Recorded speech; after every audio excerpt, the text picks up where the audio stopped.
বিশেষ করে যুবক ইয়াং জেনারেশন, আজকে তোমাদের জন্য এই কথাগুলি খুব প্রয়োজন, বৃদ্ধদের জন্য না, শুধু আমাদের যুবক ভাইদের জন্য। কথাগুলি একটু দিলের কান লাগায় শুনেন। যা করছেন আজকের থেকে ব্রেক দিতে হবে। যার তার সঙ্গে বন্ধুত্ব হবে, যারে তারে বন্ধু বানানো যাবে। এ যুবক ভাই, উখবা ডাক দিয়া কয়েক কালেমা পড়ি নাই, সাথে সাথে পল্টি মারছে। তাহলে বন্ধু জায়গাটা মারাত্মক। বন্ধু এমন একটা জিনিস, বন্ধুর কাছে সব বিষয় কিন্তু শেয়ার করা হয়। তাই আপনার জীবন ধ্বংস হওয়ার জন্য বন্ধুই যথেষ্ট। বন্ধু বানানোর ক্ষেত্রে খুব সাবধান। আরে যুবক ভাই, উখবার বন্ধুগুলো ছিল মারাত্মক, ডেঞ্জারাস। এই বন্ধুর কারণে উখবা তো নষ্ট এমনি ছিল, আরো নষ্ট হয়েছে। সব দিক দিয়া বন্ধু জড়িত। আপনারা যদি ইতিহাস পড়েন, ফেরাউনের ইতিহাসও যদি পড়েন, ফেরাউন ধ্বংসের একমাত্র কারণ হলো ফেরাউনের বন্ধু। ফেরাউনের ইতিহাস যারা পড়ছেন দেখবেন, ফেরাউনের বন্ধু ছিল হামান। হামাইন্না কিন্তু ফেরাউনের বুদ্ধি দিয়া দিয়া খুদা পর্যন্ত বানাইছে। ফেরাউন্না কইছিন আমি যে খুদা হইতে চাই, আমার তো মানুষে ফিডাইব। হামাইন্না কয় কোনো ফিডাফিডি নাই, তোরে খুদা বানানির দায়িত্ব আমার। কে কয়? বন্ধু কয় তোরে খুদা বানানোর দায়িত্ব আমার, শুধু কর্মসূচি এখন থেকে শুরু কর, প্ল্যান শুরু করে দেখ। তাহলে ফেরাউনকে ধ্বংস করছে বন্ধু হামান। আর রাসূলের যুগে আবু জাহেলের কিছু বন্ধু গ্রুপ ছিল, তারা বন্ধুর জীবন ধ্বংস করছে। উখবারে ডাক দিয়া কয়, উখবারে বন্ধুদের সাথে যেই পরিমাণ গাদ্দারি করছস, আজকের পর থেকে তোরে বয়কট করলাম রে, বয়কট করলাম। আর কোনোদিন তোর সঙ্গে আমাদের চলাফেরা হবে না। নেতা ওই তিনি তোরে নেতা বানামো, বোতল খাইতিনি আর জীবনে বালা কইরা খাওয়ামো, ক্লাবও যাইতিনি তোরে যাওয়ামো। আজকের পর থেকে তোর সাথে আমাদের কোনো ওঠা বসা নাই, তোরে বয়কট করলাম। এখন উখবায় চিন্তা করলাম, সর্বনাশ, মুহাম্মাদের কালেমা পড়ার কারণে বন্ধুরা আমাকে ছেড়ে চলে যাবে, নেতাগিরি আমার চলে যাবে, আবু জাহিল্লা সেতা, আমার তো উপায় নাই। তাই উখবার সাথে সাথে একটা পল্টি মারছে। পল্টি বুঝুন না আপনারা? সাথে সাথে পল্টি মারছে। ডাক দেয়া কয়, দুস্ত দাঁড়া, আমার সাইরা যাবি না দুস্ত রে। আমি কালেমা পড়ছি কথা ঠিক, কিন্তু এটা অরিজিনাল মুহাম্মাদের কালেমা পড়ছি না। জুড়ে কন্যা উযুবিল্লাহ। কি পরিমাণ পল্টি মারছে! আমি কালেমা পড়ছি গো, কিন্তু আমি কালেমাটা আব্দুল্লাহর পুত্র মুহাম্মদের কালেমা পড়ি নাই। আবু বকর যেই কালেমা পড়ছে আমি সেই কালেমা পড়ি নাই। উমর যেই কালেমা পড়ছে সেই কালেমা পড়ি নাই। এখন বন্ধুরা কয়, তুই কোন কালেমা পড়ছ? দুস্ত রে, আমি পলিটিক্সের কালেমা পড়ছি। বলার মানুষ পলিটিক্স বুঝেননি? আপনারা আওয়াজ নাই কেন? আওয়াজ নাই, বক্তা শুধু আওয়াজ কেমনে দিতেন চিন্তা করতেছেন, যদি হুজুরের দাম বাইরা জায়গা। হ্যাঁ, এরকম চিন্তা ভাবনা আছে আপনারা? একটু আওয়াজ দিলে কথা বলতে উৎসাহ, কারণ আমি তো আপনার ভাষা বুঝি কম। আপনারা আমার ভাষা বুঝেন কিনা আমি চিন্তার থাকি আওয়াজ না দিলে। আর আপনারা আওয়াজ পাননি, এটার তো একটা টেনশনে আছি। তাহলে একটু কথাও তখন আমি আমার বাসায় ওয়াজ করলে তো ওয়াজ হইতো না, খবর জিয়ারত হইব। মাশাআল্লাহ, যে সুন্দর ভাষা আমরা, সিলেটের ভাষা। আমি আপনারা বুঝেন ওই ভাষাই কিন্তু ইউজ করতেছি। এরপরে যদি না বুঝেন তাহলে তো কপাল খারাপ। বুঝেন যে এটা তো আমার বুঝাইতেইব, হ্যাঁ না মাধ্যমে আমার বুঝাইতেইব। একটু দিলের কান লাগায় শুনেন, বিশেষ করে যুবক ইয়াং জেনারেশন, আজকে তোমাদের জন্য এই কথাগুলি খুব প্রয়োজন, বৃদ্ধদের জন্য না, শুধু আমাদের যুবক ভাইদের জন্য। কথাগুলি একটু দিলের কান লাগায় শুনেন। যা করছেন আজকের থেকে ব্রেক দিতে হবে। যার তার সঙ্গে বন্ধুত্ব হবে, যারে তারে বন্ধু বানানো যাবে। এ যুবক ভাই, উখবা ডাক দিয়া কয়েক কালেমা পড়ি নাই, সাথে সাথে পল্টি মারছে। আমি কালেমা পড়ছি গো। কিসের কালেমা পড়ছত? কয় আমি পলিটিক্সের কালেমা পড়ছি। কয় সুরা পলিটিক্সের কালেমা কি? কো দোস্ত শুন ভালো করে, আব্দুল্লাহর পুত্র মুহাম্মদকে আমি দাওয়াত দিয়ে নিয়ে আমার বাড়িতে খাওয়াইছিলাম। খানার টেবিল থেকে দাঁড়ায় কয় খাইব না। কেন খাবে না? কয় সে বলতেছে আমি মূর্তি পূজারী, সে পয়গম্বর, মূর্তি পূজারীর ঘরে খানা খাবে না। দোস্ত তোরা ক এই মজলিস থেকে যদি আব্দুল্লাহর পুত্র মুহাম্মদ উঠে যায় রে, সমাজের মধ্যে আমি মুখ দেখাইতে পারবো না, সবাই আমার মুখে তুতু দিবে। তাই বাঁচার জন্য আব্দুল্লাহর পুত্র মুহাম্মদের কালেমা পড়ে ঈমান আনছিলাম। এটা আমার পলিটিক্সের কালেমা ছিল। নাউজুবিল্লাহ। কি পরিমাণ সিটার চিন্তা করেন পল্টি লইছে। এ যুবক ভাই, উখবার বন্ধুগুলা ছিল ডেঞ্জারাস, মারাত্মক, এর থেকে আরো বেশি শিয়ানা। বন্ধুগুলা ডাক দেয়া কয় দুস্থ রে, এত সহজে তোরে আমরা বিশ্বাস করতে পারি না, কারণ তুই বন্ধু মহলের সাথে বেঈমানি কইরা লাইছস, সুতরাং তোরে এত সহজে বিশ্বাস করা যায় না। আমরা জানি আব্দুল্লাহর পুত্র মুহাম্মদের কালেমা যে পড়ছে রে, কালেমা যে একবার পড়ছে জীবন চলে যেতে পারে, কিন্তু ঈমান ছাড়তে পারে না। এটাই এমন এক শক্তিশালী জিনিস, জীবন ছাইড়া দেয় কিন্তু ঈমান ছাড়ে না। আবু জাহিল্লা ডাক দেয়া কয় দোস্ত শুন, আমি সুমাইয়ারে মারছি রে। সুমাইয়া একটা মহিলা, এর ঈমান এত শক্ত ছিল, জীবন দিয়া দিছে, ঈমান দিছে না। তোরে তো এখনো ফিডাই দিছি না, মায়ের দিছি না, তুই কালেমা ছাড়লে কেমনে? কথা বুঝতেছেন আমার? কয় আমি সুমাইয়ারে মারছি, জীবন দিছে, ঈমান দিছে না। তোরে তো এখনো মায়ের দিছি না। তোরে যখন সাইজ করুন তখন তুই কালেমা ছাড়তে, তুই তো সাইজই করছি না, তোরে তো ফিডা খালি শুরু করো। বন্ধুরা এর হুমকি দিতে তো তোরে ফিডায়াম, তোরে সাইজ কইরাম। এবার উখবা কয় দুস্থ শুন, সত্যিকারের কালেমা আমার ভিতরে ঢুকাই নাই। সত্যিকারের কালেমা যারা একবার ভিতরে ঢুকাইছে, জীবন চলে যেতে পারে, কালেমা ছাড়তে পারে না। জোরে কম সুবহান। এ যুবক ভাই, বক্তব্য কার? বেঈমানের বক্তব্য, তারা নিজেরাই স্বীকার করতেছে। আব্দুল্লাহ পুত্র মুহাম্মদের কালেমা যে একবার পড়ছে গো, সে কোনোদিন আর কালেমা ছাড়তে পারে না। আমি ছাড়ছি কারণ আমি তো পলিটিক্সের কালেমা পড়ছিলাম।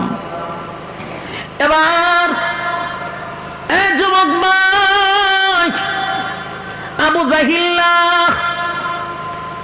এর মধ্যে হলো উমাইয়া, আরো আছে কয়েকটাই, তো সবটি আল্লাহ জাহান্নামের সিল মেরে রাখছে।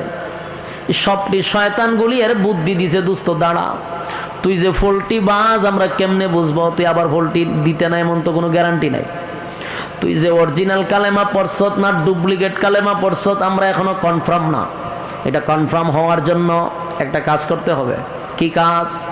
তুই যদি আমাদের কথা শুই না, আমাদের কথা মতো কাজ করস, তাহলে বুঝতে পারব তুই আমাদের দলে আছো, মুহাম্মদের দলে না। এই ইয়ং জেনারেশন যুবক ভাই, দিলের কান লাগায় শুনেন।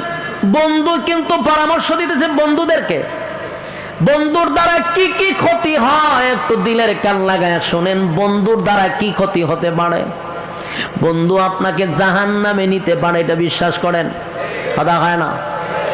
যত সমাজ ধ্বংস কার জন্য? বন্ধুর জন্য। আপনারা এখানের মধ্যে সিগারেট খাননি? অনেকেই খান। যদি হয় সিগারেট কারা কারা খায়, তাহলে অনেকেই লাভবাহিক কইতে রাজি হইবেন, আমি জানি। তো লজ্জা দিয়া লাভ নাই। যারা সিগারেট খান, আমি তাদের কাছে একটা প্রশ্ন করি, সিগারেট খাওয়ার শুরু কোথার থেকে? আমি যদি কাউরে জিজ্ঞাসা করি যে ভাই তুই সিগারেট খাস, এটা সারা নজরুল ক, এটা কোনার থেকে এটা হইছে, কোন ঘটনারে কেন্দ্র করে এটা বিড়ি খাওয়াটা উৎপাদন হয়েছে ক, দেখবেন হে আমার জানাইব, অথবা আপনাদেরকে জানাবে তার জীবনের প্রথম ইতিহাস বিড়ি খাওয়ার শুরু কোথার থেকে হয়। দেখবেন কোনো না কোনো ক্ষেত্রে বন্ধু জড়িত। আমি যতটুকু জানি সিগারেট খাওয়া যারাই শিখছে ওইটা কিন্তু মা বাপে শিখায় না। আপনারা বলা থেকে মা বাপে সিগারেট খাওয়া শিখায়, 7 বছরের সময় কয় যে আব্বু একটু টান দাও বলে, অথবা মা শিখায় যে বাবা সকাল বিকাল 2টা টান দিয়ে শিখবা, আস্তে আস্তে। শিখায়নি? তাহলে কে শিখায়? স্কুলের স্যারেরা, যে 10টার পর থেকে সিগারেট খাওয়ার প্রশিক্ষণ দেওয়া হবে, এমন কোন ক্লাস আছে বাংলাদেশ? তাহলে বোঝা গেল সিগারেট মা বাবা শিখায় না, সিগারেট খাওয়া উস্তাদরা শিখায় না, সিগারেটের একটা উস্তাদ আছে, এটি হলো বন্ধু। কথা খায় না, সিগারেটের উস্তাদই হলো বন্ধু। যারাই সিগারেটটা, আমি বুকে হাত দিয়ে বলতে পারবেন আপনারা যে এটার উস্তাদ বন্ধু। এই কাজটা অন্তত বন্ধু শিখায়। যদি আপনারা স্মরণ না থাকে তাহলে ধ্যানমগ্ন অবস্থায় কতক্ষণ বসে থাকবেন, যে শুরুটা কই থেকে হয়েছিল, দেখবেন আপনার ধ্যানের ভিতরে শয়তানে ঢুকাই দিব যে তোর বন্ধু। বলুন কে? মাশাআল্লাহ, বন্ধুই কাজগুলো খুব সুন্দর করে করাইতে পারে।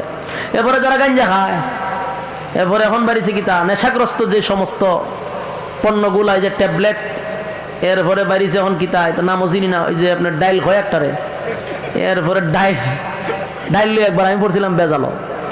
আমার কাছে একজন এসে দেখো ভাই এত এলাকার মধ্যে ডাইল কোর, ডাইল খায়, আমাকে ডাইল খেলে কি দিচ্ছে, আমি তো ডাইল খাই। আমি তো আর এটার হাকিকত বুঝছি না। আমারও যখন গেছে, আমি ডাইল তো আমিও খাই, আরে এই ডাইল না, আমি কোন ডাইল? বুটের ডাইল, বুটের ডাইলও খাই। বুটের ডাইল না, আমি মসুরি, মসুরিও না। হ্যাঁ বেড়া, এরপর আবার ডাইল কি আছে, মুগ ডাইল নেই, মুগ ডাইলও খাই। আমার জীবনে জানতাম না যে ডাইল যে একটা নেশাগ্রস্ত জিনিস। ওই দিন শুনছি আমার বাইরে এইটা না, এই ডাইল এলো খাইলে পরে এটা নেশা। আমি সর্বনাশ, তুই তো আর মানুষের দ্বারা কোন যেত না যে ডাইল খাই, সাবধান ডাইল খাই কথাটা কইলেও ডর করে, ভয় লাগে। এখন বেরিয়েছে ডাইল, এই যতগুলা নেশাগ্রস্ত জিনিস আছে আমাদের যুবকরা এগুলা এখন খায়। লাইফ শেষ, দুনিয়া শেষ, পরকালও শেষ। এই নেশাগ্রস্ত জিনিসগুলা শিখায় বন্ধু। নেশা যারা শিখে, বন্ধু শিখায়। এই বন্ধু আপনার জীবন শেষ করে দিল, দুনিয়ার জিন্দেগি, পরকালের জিন্দেগি, উভয় জিন্দেগির বরবাদ। বলুন, বন্ধু একটা গুরুত্বপূর্ণ জায়গা। সেই জায়গাতে যদি আপনি অযোগ্যকে আপনার বন্ধু বানান, আপনার লাইফ ধ্বংস করে দিবে। তার সাথে বন্ধুত্ব করবেন না, সাবধান, খুব সাবধান, খুব সাবধান। বন্ধুত্ব সবার সাথে চলে না। সে আপনার ওজন বুঝবে না, আপনার মানুষের সামনে সে ফাতলা বানাই দিবে, আপনার ইজ্জত সে নষ্ট করে ফেলবে। এই জন্য যোগ্যবান বন্ধু দরকার, যার কাছে আপনি সব শেয়ার করবেন। এটা ভালো একটা বন্ধু দরকার। আউল ফাউলদেরকে বন্ধু বানাইবেন, লাইফ শেষ। কথা বুঝতে চান? উখবার বন্ধু ছিল মারাত্মক। বন্ধুরা কয় তুই যে অরিজিনাল না ডুপ্লিকেট কেন বুঝুম? যদি আমরার কথা মানস তাহলে বুঝুম তুই আমরার দলে আসস, আর না মানলে তুই মোহাম্মদের দলে। উখবা তো শয়তান আগে তি ছিল, সে খুব দুষ্ট ছিল। রাসূলের একবার নামাজরত অবস্থায় এই উখবাই কিন্তু রাসূলের এই শরীরের মধ্যে উটের নারী বুড়ি রাখছিল। উখবা আগের থেকে শয়তান, এ খুব মারাত্মক খারাপ ছিল। দুস্থ তোরা যা বলবি তা মানতে বাধ্য। দুস্থরা মিল্লা এরা পরামর্শ দিল, যেই জবান দিয়ে কালেমা পড়ছস, এই জবান থেকে মুহাম্মদের সুন্দর চেহারার মধ্যে তুতু মারতে হবে। নাউজুবিল্লাহ। আপনারা নাউজুবিল্লাহর আওয়াজটা আন্তরিকতা নাই, নবীর প্রতি মহব্বত কম। এখন চিন্তা করেন, বন্ধু কত খারাপ হইলে এমন পরামর্শ দিতে পারে? কথা হয় না? আজকের সমাজের যুবক কেমনে ধ্বংস হয়? নাচ গানের জন্য বন্ধু বন্ধুরে নিয়ে যায়। রাতের রানীদের সাথে যারা দেখা করতে যায়, ক্লাবে নাচানাচি করে, বন্ধু বন্ধুরে নিয়ে যায়।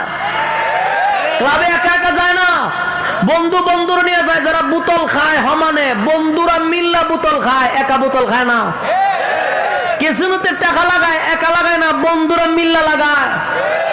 ধর্ষণ, এরপর ইফটিজিং, সাদাবাজি, টেন্ডারবাজি, সমাজের মধ্যে যত অপকর্ম আছে সব বন্ধুরার সাথে জড়িত। আপনার সন্তানকে, আপনারও দায়িত্ব আছে আপনার সন্তানের প্রতি। কার সাথে মিশতেছে, কার সাথে যাইতেছে, এগুলোর দায়িত্ব মা বাবা। মা বাবা একটা সময় আমার কাছে বিচার দেয়, সন্তান কথা শুনে না। যে সময় কন্ট্রোলে ছিল, কন্ট্রোলে রাখলেন না কেন? এখন কন্ট্রোলের বাহিরে, এখন আপনাকে ফাত্তাই দেয় না, বাবা হিসেবে সম্মানও করে না। কেন? বেয়াদবদের সাথে চলাফেরা করে, নেশাগ্রস্ত বন্ধুদের সাথে চলাফেরা করে, তার লাইফ তো ধ্বংস। এই জন্য আপনার সন্তানের দায়িত্ব আপনার নিতে হবে। আমার সন্তান কয়টার সময় ঘরে আসলো, কয়টার সময় বাহির হইল, এগুলো দায়িত্ব আপনার। আমাদের দেশে দেখবেন, আমার মুর্শিদও মাঝে মধ্যে যায়, প্রশাসনের লোক গিয়া মাইক একটা লইয়া কয় মাদক মুক্ত পরিবেশ আমরা গড়ে তুলতে হবে। কি বক্তব্য দেয় ইমাম সাহেবের মেম্বরের সামনে হারিয়া। মাঝে মাঝে মেজাজটা গরম হয়, কিন্তু হইতারি না, কারণ হইলো বিপদে তো আমরাও আছি, সব কথা তো আর হইতে পারি না। বেটা কিয়ামত পর্যন্ত এরকম বক্তব্য দিতে পারবে মাদক মুক্ত হবে না। সুররে কয় চুরি কর, আর গিরস্রে কয় সজাগ থাক। কথা বুঝতেছেন নি? মাদক মুক্ত হইতো, এই মাদক কই থেকে আসে, এই ট্যাবলেট কই থেকে আসে? বাংলাদেশে তো উৎপাদন হয়, কথা কয় না। এটি যেখান থেকে আসে ওখান থেকে আসার সুযোগ দেয়, আর বাংলাদেশ আসার পর খাইস না। এটা বাউতাবাজি ছাড়ানোর দরকার। এদেশের মানুষের লাইফ নষ্ট করে দিচ্ছে। যুবকগুলির পড়া লেখা যা আছে সব শেষ। এগুলো আসে সব দাদার দেশ থেকে। কথা বুঝতেছেন? কেমনে? আমার বাড়ি একবারে বর্ডারের কাছে। আমার বাড়ি হলো হবিগঞ্জ, পাশে হইলো চা বাগান। আমার বাড়ির থেকে চা বাগান শুরু। চা বাগানের সাইডে দিয়ে আমার বাড়ির থেকে ওই দাদার দেশের আলো দেখা যায়, এরকম লাইট দেখা যায়, আমার বাড়িতে দেখা যায়। ওখানটা বড় বড় এই গ্যাং গলে এইদিকে ঢুকে, মোটরসাইকেল দিয়ে দিয়া ঢুকে দুমছে, ইটা লইয়া ভিতরে ঢুকে, ঢুকবার সময় খুব সুযোগ দেয়, তাড়াতাড়ি বেরো তাড়াতাড়ি বেরো। ইটা বাংলাদেশে আবার পরে এরপরে খাইস না। বিলার সামনে যদি শুটকি দিয়া সামনে লটকায় রাখেন, বিড়ালের কিন্তু সবচেয়ে প্রিয় খাবার হলো শুটকি। শুটকিটা যদি আপনি নাকের ধারে দিয়া বলে বিলাই সাবধান, এটা তোর সামনে দিছি ঠিক, কিন্তু খাইবে না, এটার ভাই চাইবেও না, সেপ পালাই দে, চাইস না। বিলাই এটা কোন ধরনের বিচার আমি বুঝলাম না। তো বুঝোস না? বলে না, তোর সামনে আমার সামনে রাখলেন আমার ফেভারিট খাবার, আমার ঘরে এটা ধরতাম না, ধরলে জিয়াল দিবেন, ফাঁসি দিবেন, ঘটনা গীতা। তখন বিড়ালে তো বাসা নাই, হের বাসায় কয় এরকম আইন দে জুতা দা দেই আমি।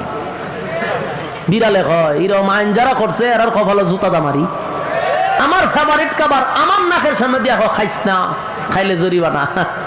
তুই খাবারটা তুই বাস্ক বন্দি করে তো, ঠিক না? বাস্কবন্দি করে তুই হইস বলে বাস্ক করলে খাইস না, যুক্তি আছে। আমার সামনে ওপেন করে রাখবেন, এরপরে খাইস না, এটা তো খাইসলামই, ঠিক না? এই সমস্ত নেশাগ্রস্ত জিনিস ওপেনে আনে, এরপরে খাইস না, খাইলে কিতা করবেন? খাইলে সাইড দেওয়ালের ভিতরে বন্দি করে তোমার তেতো বেটা, এটা তুই ডুবলে দিতে আসলে না। এই খাস এই সাইড দেওয়ালের ভিতরে যাওয়ার আগে তো এই জিনিসগুলো তো ভিতরে ঢোকার জন্য নিষেধ করা দরকার ছিল। যে গেট দিয়ে আসে ওই গেটের লোক রাখার দরকার ছিল, ঠিক না? সব উল্টা পাল্টা। এই জন্য আমরা উলামায়ে কেরাম আপনাদেরকে সবসময় ভালো পরামর্শ দিই, আপনার সন্তানদেরকে আপনার মোটের মধ্যে রাখবেন, বাজে বন্ধুদের সাথে যেন চলাফেরা না করে। কথা বুঝতেছেন? এবার শুনেন, উকবার বন্ধুগুলা তো এমনি হলো দুষ্ট, আবার কেমন একটা বুদ্ধি দিছে চিন্তা করছেন? কই যেই জবান দা কালেমা পড়ছস, ঠিক ওই জবান দিয়া আব্দুল্লাহর পুত্র মুহাম্মদের সোনার চেহারার মধ্যে যদি তো মারতে পারস, নাউজুবিল্লাহ, তাহলে আমরা বুঝবো তুই আমাদের দলে আসস, আমরা খুশি হয়ে যাব। কেমন বন্ধু, এর পরামর্শ দিছে। হ্যাঁ, কিন্তু এরকম চিন্তা ভাবনা করছিল না, কিন্তু যে বন্ধুর সাথে চলে, হয়তো দোস্ত আমি রাজি, নাউজুবিল্লাহ, হ্যাঁ আমি রাজি। কেন রাজি? গদির জন্য, চেয়ারের জন্য, পলিটিক্সের কালেমা পড়ছে তো। এই গদির জন্য মানুষ সব করতে পারে, সব উকবায় যারা করছে সব করতে পারে মানুষ। উকবায় আমি রাজি। 4-5 জন মিল্লা এরা রাসূলের কাছে গেছে। আল্লাহর রাসূল খানায় কাবার থেকে দূর থেকে এরা দেখছে এরা যে আসতেছে। রাসূলের ভিতরে তো মায়া মহব্বতের অভাব নাই। রাসূল একেবারে দরদ মাকা দিল নিয়া রাসূল উঠতে দাঁড়ায় গেছে, দাঁড়ায় আস্তে আস্তে এদের দিকে আরো আগায় যাইতেছে। আল্লাহর হাবিব মনে করছে গতকালকে কালেমা পড়াইছি, মনে হয় গো বন্ধুদেরকে লইয়া আজকে সবার সামনে কালেমা পড়বে। নবী ভাবছে একটা, তারা করতে আসছে আর একটা।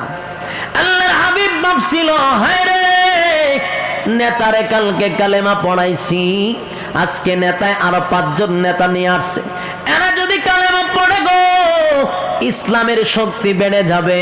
কারণ নেতায় কালেমা পড়লে ইসলামের শক্তি বাড়ে, কারণ হযরত ওমর আল্লাহর কাছ থেকে নবী উমর রে ছায়া আনছে। সুবহানাল্লাহ। খলিফাতুল মুসলিমিন হযরত ওমর ইসলাম ধর্ম গ্রহণ করার পরে ইসলামের শক্তি বাড়ছে না কমছে? অনেক গুণে বেড়ে গেছে। ওমর ইসলাম ধর্ম গ্রহণ করার পরে প্রকাশ্যে নামাজের অনুমতি আসছে। সুবহান। হযরত ওমর বলেন, হাবিব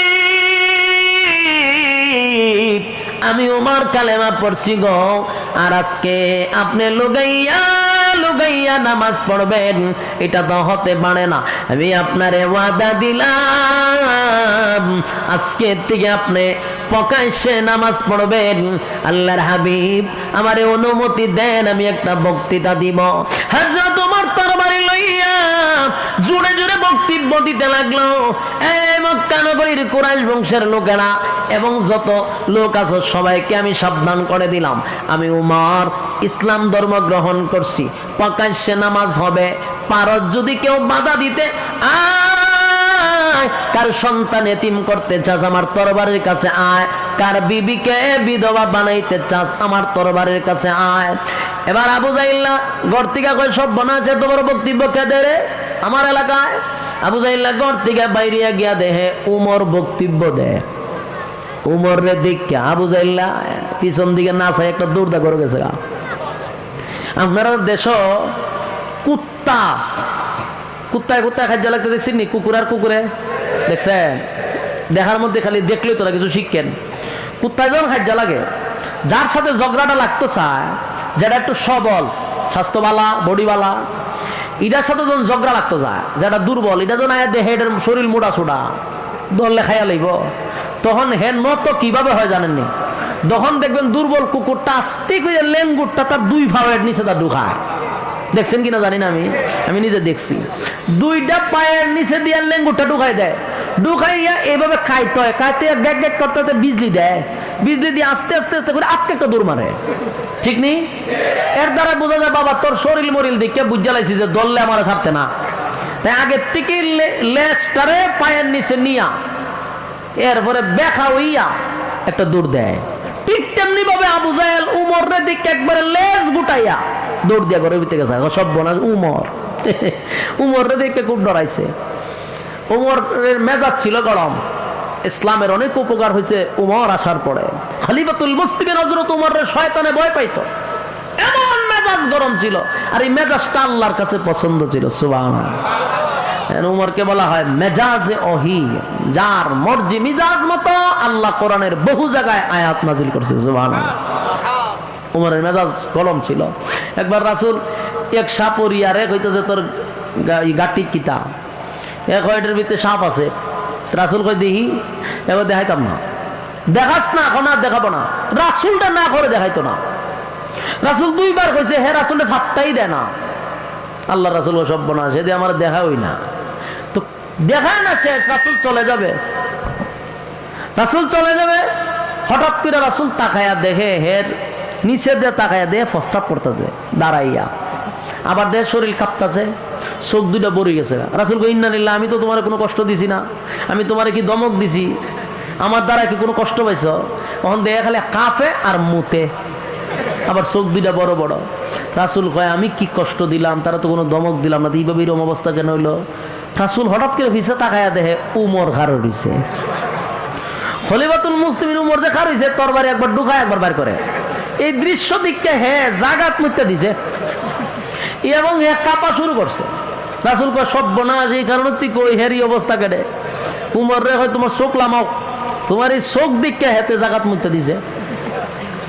খলিফাতুল মুসলিমিন উমররে দেখলে ডরাইতো, ভয় শয়তানে পর্যন্ত ভয় পাইতো। শয়তান উমর যে রাস্তা দিয়া যাইতো, শয়তান ভুলই রাস্তা দিয়ে যাইতো না। চিন্তা করেন উমরের কেমন গরম মেজাজ। উমর কালেমা পড়ছে, আল্লাহর কাছ থেকে উমরের ছায়া আনছে। নেতায় কালেমা পড়ার কারণে ইসলামের উপকার হয়েছে নি? ওই কারণে রাসূল ভাবলো উখবাত তো একটা নেতা, সাথে কতগুলো আছে, আবু জাহেল একটা নেতা, আবু লাহাব নেতা, এরপরে আরো আছে উমাইয়া, এগুলো সব তো নেতা। তিডি যদি আমার ইসলামের পক্ষে চলে আসে তো আমার আর কোনো সমস্যা নাই। রাসূল দিল মাথা দরদ লইয়া রাসূল উচ্চা এদের দিকে আগানো শুরু করছে যে এরা আমি একটু সম্মান দিয়ে আরো আনি। সুবহানাল্লাহ। আল্লাহর হাবিব দিল মাথা দরদ লইয়া সামনের দিকে আগাইতেছিল, আর ওই বেঈমানের বাচ্চাগুলি দুশমনি লইয়া নবীর দিকে আগাইতেছিল। নবী যায় রে মহব্বত লইয়া, তারা আসে দুশমনি লইয়া। নবী যায় মহব্বত লইয়া, তারা আসে দুশমনি লইয়া। আল্লাহর হাবিব মুস্কি মুস্কি হেসে সামনের দিকে যায়। হায় রে, গতকালকে কালেমা পড়াইছিলাম আর আজকে মনে হয় গো বন্ধুদেরকে লইয়া আসছে প্রকাশ্যে কালেমা পড়বে। আল্লাহর হাবিব খুশি হইয়া নবী আমার দৌড়াইয়া সামনের দিকে যায়, কিন্তু উকবার সামনের দিকে আসতেছে দুশমনি লইয়া। ঠিক এরই মাঝখানে উকবার তুতু দেওয়ার আগেই নবীর চেহারা মুবারকের দিকে যখন তাকাইছে, উকবার ভিতরে একটা মসুর মারছে। এত সুন্দর চেহারার মধ্যে কেমনে গো আমি তুতু মারি? এ যুবক ভাই, আল্লাহর হাবিবের চেহারা কত সুন্দর, এত সুন্দর চেহারার মধ্যে কেমনে গো তো তোমার উকবার ভিতরে একটা মুসুর মারছে। যেই চেহারার দিকে তাকাইলে আমার নবীর চেহারা এত সুন্দর ছিল রে, নবীর চেহারার দিকে তাকাইলে ক্লান্তি দূর হয়ে যেত, ক্লান্তি দূর হয়ে যেত। নবীর চেহারার দিকে তাকাইলে কিদা পর্যন্ত নিবারণ হয়ে যেত। আল্লাহর নবীর চেহারা এত সুন্দর ছিল, যেই চেহারার দিকে তাকাইলেই মানুষ বুঝতে পারত উনি আল্লাহর পয়গম্বর। এই নবতির চেহারা এত সুন্দর চেহারা, হ্যাঁ কত সুন্দর চেহারা। উকবায় কয় কেমনে রে তো তোমারি? যে চেহারার দিকে তাকাইয়া সাহাবায়ে কেরাম তৃপ্তি পায়। আর আল্লাহ বলেন আমার বন্ধুর যে সুন্দর, আমি আল্লাহ কাউরে বানাই নাই, কাউরে বানাই নাই। হযরত জিবরাইল আলাইহিস সালাতু ওয়াস সালাম পর্যন্ত বলতে বাধ্য হয়। জিবরাইল বলেন আমি হাজার হাজার লক্ষ বছর আগে আমি জিবরাইলের সৃষ্টি হইছে, আমি 1 মিনিটের ভিতরে গোটা পৃথিবীটা কয়েকবার চক্কর দিতে পারি রে। আমার জীবনে যত মাখলুক দেখছি, আমার জিন্দেগির মধ্যে বলতে পারি আল্লাহর পয়গম্বর নবী মুহাম্মদুর রাসূলুল্লাহ সাল্লাল্লাহু আলাইহি ওয়াসাল্লামের চেয়ে সুন্দর আমি আর কাউরে দেখি নাই। এ জোরে কোন সুবহানাল্লাহ। হযরত জিবরাইল বলেন আমার জিন্দেগিতে এত সুন্দর কাউরে দেখি নাই। আল্লাহ ডাক দিয়া বলেন জিবরাইল রে তুমি কি দেখছো আর কি দেখবা? তুমি বলছো দেখি নাই, আর আমি আল্লাহ বলি আমার বন্ধুর চেয়ে সুন্দর আমি কাউরে বানাই না। তুমি দেখছো না, দেখবা কোথা থেকে? আমি তো বানাই নাই, আমার বন্ধুর চেয়ে সুন্দর কাউরে বানাই নাই গো। আল্লাহ বলেন আমার বন্ধুরে আমি দেখার জন্য, বন্ধুরে সব সময় দেখি আমার মন ভরে না, আমি আমার বন্ধুরে দ্বারে বসাইয়া দেখার জন্য বন্ধুরে আমি ইনভাইট করছিলাম। বন্ধু গো আপনার আমি দাওয়াত দিলাম। বন্ধুরে বন্ধু দাওয়াত দিয়া নিয়া দুনিয়াত না বন্ধুরে দাওয়াত দিয়া নিছে 7 আসমান টপকাইয়া, সিদরাতুল মুনতাহা টপকাইয়া, আরশ আজিমে বসাইয়া, বন্ধুর পাশে বন্ধুরে বসাইয়া বন্ধু বন্ধু গল্প করছে, আর মন বড়ে কুদরতি নজর দিয়া বন্ধুরে দেখছে। এ যুবক ভাই, যে চেহারার দিকে তাকাইয়া বেঈমানের বাচ্চাগুলি তারা নিজেরাই বলতো এটা কোনো মিথ্যাবাদীর চেহারা হতে পারে না, আমরা এটা বলতে পারি উনি আল্লাহর পয়গম্বর, সাধারণ কোনো মানব না, সাধারণ কোনো মানব না। আল্লাহর নবীর চেহারাই প্রমাণ করতো উনি পয়গম্বরী চেহারা। এত সুন্দর চেহারা কেমনে গো উকবায় তো তোমার কেমনে বানাবে? চেহারা দেখে উকবার ভিতরে মুসর মারছে। ঠিক এই মুহূর্তে আল্লাহর হাবিব সামনের দিকে আগায়া গেল, সামনের দিকে আগায়, সামনের দিকে আগাইয়া নবী মুস্কি মুস্কি হাসে। নবীর ভিতর তো ছিল আরেকটা, মনে হয় কালেমা পড়ার জন্য আসছে, তাদের ভিতরে ছিল দুশ্মনী। এ যুবক ভাই, দুশ্মনী লইয়া বেঈমানের বাচ্চাগুলি নবীর সামনে হাজির, আর আল্লাহর পয়গম্বর দিল মাকা দরদ লইয়া তাদের সামনে হাজির হইছে। নবী ডাক দিয়া বলেন, ওহবারে গতকালকে কালেমা পড়াইছিলাম, আজকে কি আবার বন্ধুদেরকে লয়ে আইছত কালেমা পড়ার জন্য? নবী মুস্কি মুস্কি হাসতেছিল আনন্দে। ঠিক এই মুহূর্তে উকবা বলে, না, কালেমা পড়ার জন্য আসি নাই, কালেমা ফেরত দেওয়ার জন্য আসছি। জোরে কর নাউজুবিল্লাহ।